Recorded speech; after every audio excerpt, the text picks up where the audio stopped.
Memorándum es una palabra latina que significa cosa que debe recordarse. Un memorándum es, en su aceptación básica, un informe donde se expone algo que debe ser tenido en cuenta para un determinado asunto o acción. También puede ser un cuaderno o anotador donde se apuntan las cosas que un individuo debe recordar. Un oficio de este tipo se utiliza para comunicar disposiciones, consultas, órdenes e informes. El presidente de México, Andrés Manuel López Obrador, divulgó este martes el documento que envió a varias dependencias para establecer directrices ante la derogación de la reforma educativa aprobada por su antecesor. En días recientes, la poderosa Coordinadora Nacional de Trabajadores de la Educación, la CENTE, realizó varias protestas para impedir que la nueva reforma educativa que busca López Obrador se debatiera en el legislativo. Según estos maestros, así entre comillas, la nueva normativa no elimina la reforma de Peña Nieto y solo la maquilla. El texto incluye, entre otras cosas, lo siguiente. Recuerda que hasta la fecha no ha sido posible lograr un acuerdo entre el gremio de maestros y el legislativo para derogar la reforma educativa de Peña Nieto y reemplazarla por un marco legal satisfactorio, útil y funcional. Sin embargo, la Administración Pública Federal requiere lineamientos claros para seguir operando en el ámbito de la enseñanza pública. Y dice también: aprovecho la expedición del presente memorándum para formular un exhorto a los maestros de todas las tendencias y corrientes a mantener un diálogo permanente, a impedir la confrontación y buscar una formulación legal que garantice el derecho del pueblo a la educación, concluye el documento firmado por el mandatario. En el memorándum, el presidente planteó también que los secretarios reparen los despidos y encarcelamientos en contra de profesores que fueron evaluados y sancionados. El memorándum fue enviado a los titulares de Gobernación, Olga Sánchez Cordero, de Hacienda y Crédito Público, Carlos Ursúa, y al de Educación Pública, Esteban Moctezuma. Pues bien, resulta que el presidente López Obrador no tiene facultades para abrogar la reforma educativa, ni para suspenderla por decreto. No tiene fundamento legal ni constitucional, por lo que el mandatario está excediendo las facultades que la Carta Magna le otorga. El documento que dio a conocer López Obrador de entrada transgrede el artículo 16 constitucional, que obliga a todas las autoridades a fundar y motivar sus actos.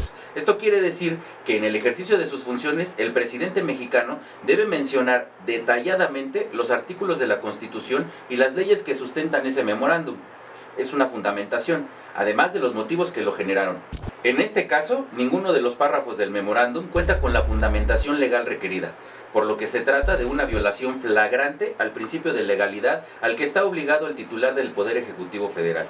A su vez, la reforma educativa, al ser una reforma a nuestra Carta Magna, vigente desde el 26 de marzo de 2013, solo puede dejar de aplicarse mediante un acto legislativo, es decir, puede ser abrogada o cancelada por completo a través de una iniciativa que así lo disponga, y que sea aprobada en la mayoría calificada de cada una de las cámaras del Congreso y al menos 17 legislaturas de las entidades federativas. Esa iniciativa de abrogación puede ser enviada al Poder Legislativo por el presidente de la República o surgir de algún diputado o senador, mientras que también puede ser derogada con el mismo mecanismo.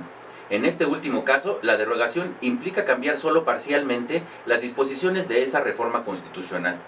Las facultades y obligaciones del presidente de México están contenidas en el artículo 89 de la Constitución.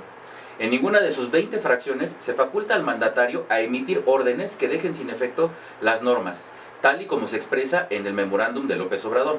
El presidente tampoco tiene facultades para determinar que la nómina del sector educativo quede bajo control de la Secretaría de Hacienda, y de igual forma, el Ejecutivo Federal no puede pedir a la Secretaría de Educación reinstalar a los maestros que fueron cesados, pues eso implica una transgresión no solo a las normas constitucionales, sino también a las leyes vigentes con las que se llevaron a cabo esos ceses. Al excederse en sus facultades, Andrés Manuel López Obrador desconoce en los hechos la protesta que hizo el 1 de diciembre de 2018, que lo obliga a cumplir y a hacer cumplir la Constitución y las leyes que de ella emanen.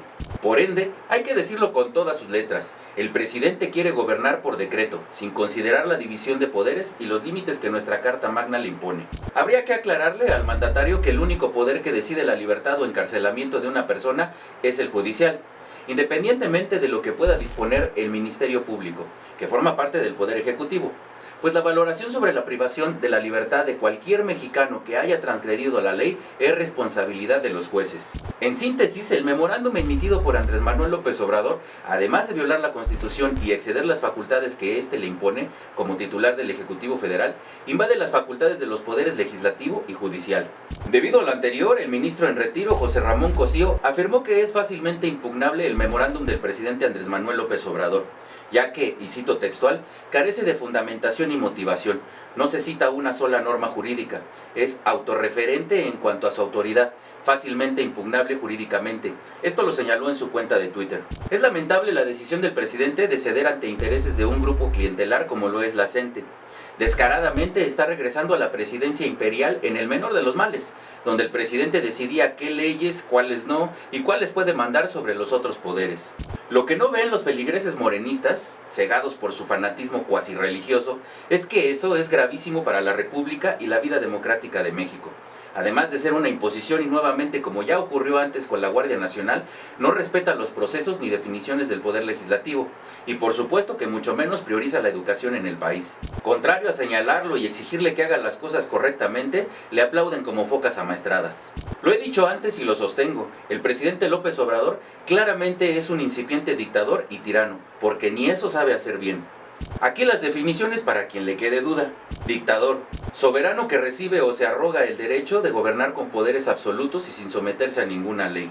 Persona que abusa de su superioridad, de su fuerza o de su poder en su relación con los demás. Tirano: persona que abusa del poder político y gobierna de manera totalitaria, sin limitaciones legales y normalmente actuando de forma corrupta y cruel. El día de hoy, miércoles 17 de abril, como ya es costumbre del gancigobierno, Andrés Manuel salió a justificar y dar su versión ante los cuestionamientos por parte de la prensa sobre la validez del texto. Entonces salió con que no es un asunto legal, es un asunto político. No se trata de una iniciativa de ley, ni de un decreto, ni de un acuerdo. Es un memorándum para propósitos internos.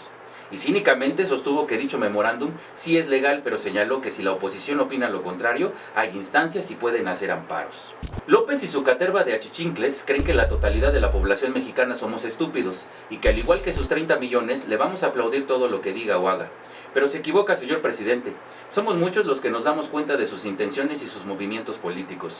Tal documento, si bien no tiene carácter legalmente constitucional, sí tiene carácter de lineamiento o directiva, y por lo mismo, a través de él, está dando instrucciones a diferentes secretarías de Estado para actuar dentro del ámbito de sus esferas competentes. Derivado de lo mismo, en términos de jerarquía normativa, es una instrucción que está debajo de la Constitución, de las leyes generales y, obviamente, de las leyes que deben de cumplir todas las dependencias de la Administración Pública Federal. Así que la solución para suspender e impedir estas transgresiones es el juicio de amparo, al que podemos acudir los ciudadanos y la controversia constitucional que pueden promover diputados y senadores. No dejemos que el hambre de poder y la ignorancia del fanatismo nos acerquen cada día más a un abismo sin fondo. Esta es la importancia de la oposición por parte de los actores políticos y los contrapesos por parte de nosotros como ciudadanos. Estamos a tiempo.